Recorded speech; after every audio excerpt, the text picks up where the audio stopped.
Чего ты там пиздишь, чего? GI, your government has abandoned you. They have ordered you to die, GI. Do not trust them.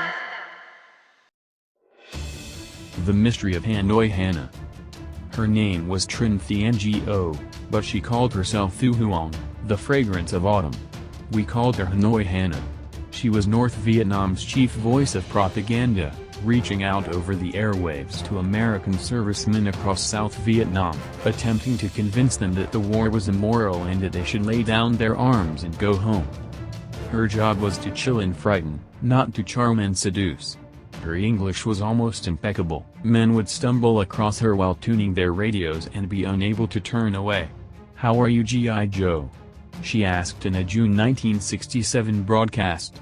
"It seems to me that most of you are poorly informed about the going of the war, to say nothing about a correct explanation of your presence over here.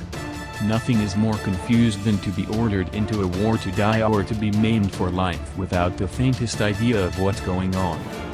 She was born in Hanoi in 1931. Her father owned the largest glass factory in Vietnam. She took a liking to American films.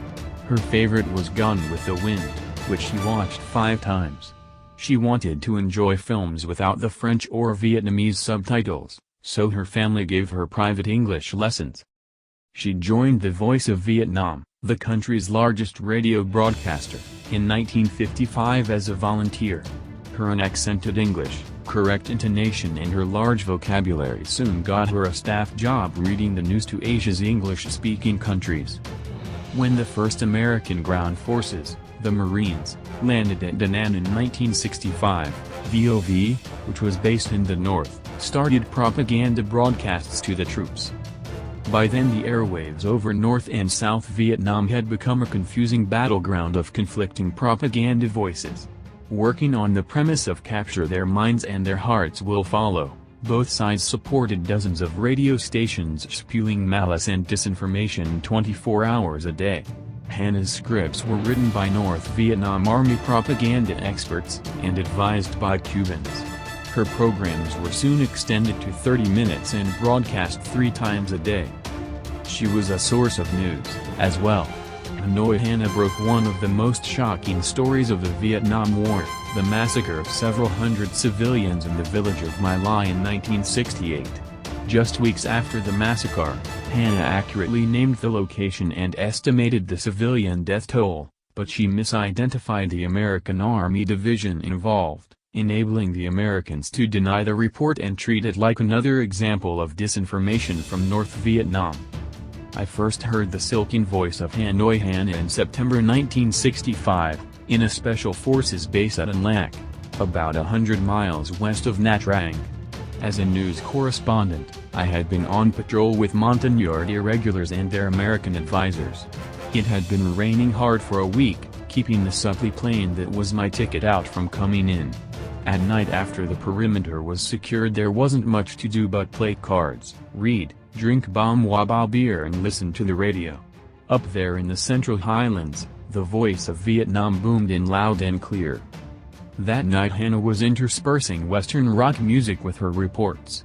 The sounds of the animals, singing "We Gotta Get Out of This Place," was followed by Hannah. Now for the war news.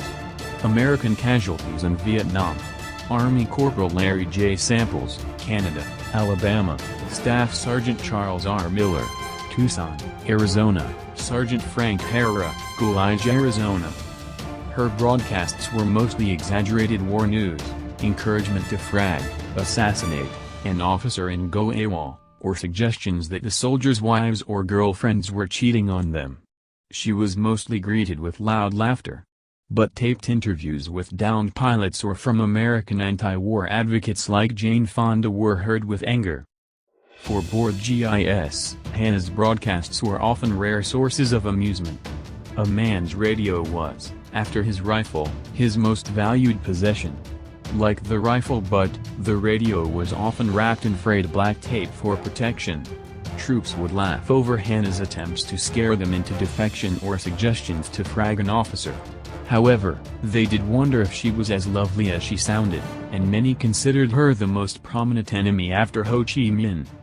Hannah regularly addressed her comments to Black American GIs. In one broadcast, she said, "A Vietnam Black GI who refuses to be a victim of racism is Billy Smith." It seems on the morning of March 15 a fragmentation grenade went off in an officer's barracks in Bien Hoa, killing 2 gung-ho lieutenants. Smith was illegally searched, arrested and put in Long Binh jail and brought home for trial.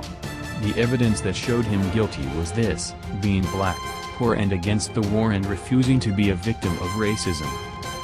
When violence broke out in Detroit on July 23, 1967, Hannah jumped on the news. American military stations were quiet. She broadcast every detail she had available. Mike Roberts, a soldier from Detroit based in Nanaimo, remembers that week well. Hannah comes on and she knows what guard unit was called in and what kind of weapons were used, he said. That's when it starts to hit home. We knew what kind of firepower and devastation that kind of weapon can do to people, and now those same weapons were turning on us. Our own military is killing our own people. We might as well have been Viet Cong. But Hannah picked up on it and talked about it. Hanoi Hannah could always be assured of at least the American audience that would hear her broadcasts, the prisoners of war in places like the Hanoi Hilton. John McCain, a Hanoi Hilton inmate for over 5 years, recently remarked, "I heard Hannah every day. She was a marvelous entertainer. I'm surprised she didn't get to Hollywood." Lieutenant Commander Ray Voden, shot down over Hanoi on April 3, 1965, listened to her for 8 years. Hannah often stirred up arguments among the POWs. There were nearly fistfights over the programs. Some guys wanted to hear them, while others tried to ignore them. Personally, I listened because I usually glean information, reading between the lines. For almost 5 years after I became a correspondent for ABC News, I would tape record her programs almost daily, in case she said something newsworthy or presented a captured American pilot on her program. To me, she was just another source of information or disinformation to be checked out and sorted in the communications pudding of the Vietnam War. In May 1978, I returned to Vietnam and asked the Foreign Ministry to arrange an interview for me with Trinh Thi Ngo. By then Hanoi Hannah had left her beloved Hanoi and moved to Ho Chi Minh City, the renamed city of Saigon, with her husband, who was a Southerner and a Vietnamese army officer. The appointment was set up for the rooftop bar of the Rex Hotel, where I waited along with Ken Watkins, who had been a Marine Corpsman and a regular listener to Hannah. While we waited, Ken recalled his memories of Hannah. The signal was pretty good around Da Nang and we would tune in once or twice a week to hear her talk about the war, he said. Hannah didn't necessarily make sense, she used American English, but really didn't speak our language in spite of hip expressions and hit tunes, even tunes banned on US Army radio. The best thing going for her was that she was female and had a nice soft voice. I asked if he was still angry at her. Sure, he said, some antagonism, added to the Vietnam list. But this trip back is about coming full circle on a lot of things, and she is another voice from the past I want to confront in person. So an ex-Marine and an old war correspondent waited that sunny morning for the real Hanoi Hannah to appear, waiting for reality to sweep away the years of bitter images and the windmills of our minds. Dragon Lady? Psy Warrior? Prophet? Or what? Like so many phantoms of the war, she was not what we imagined. She didn't look like the Dragon Lady from Terry and the Pirates comics.